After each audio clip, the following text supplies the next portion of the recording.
प्रेम से बोले तुलसी महारानी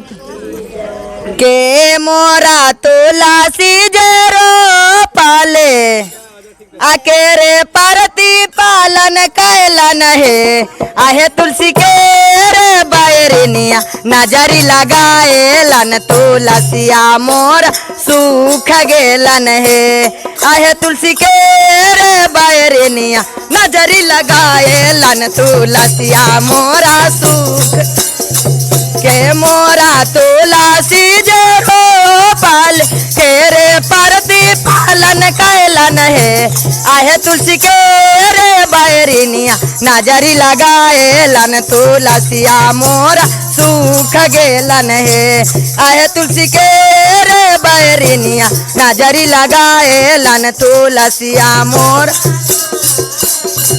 सासु मोरा तुलसी ओ पाले नानद परती पालन कैलन है आहे तुलसी गोतानी बैरिनिया नजरी लगाएल तुलसिया मोरा सूख गेलन है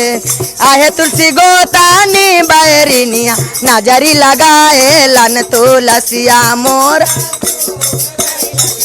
गंगा जी से गंगा जल मांगाए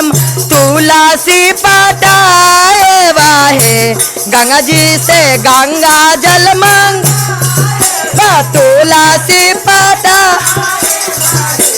आहे तुलसी सांझा के सांझौतिया हम देखाए तुलसिया मोर हरियाई गेलन है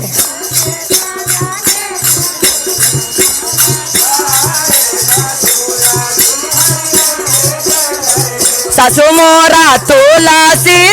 रोपाल नानद परती पालन कैलन है आहे तुलसी गोतानी बैरिनिया नजरी लगाएलन तुलसिया मोरा सूख गेलन है आहे तुलसी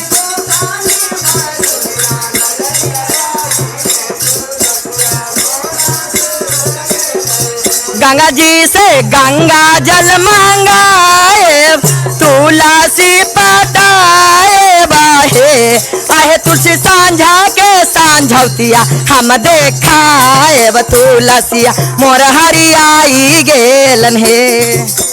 सांझा के सांझौतिया हम देखाए तुलसिया मोर हरियाई गेलन है। प्रेम से बोले तुलसी महारानी।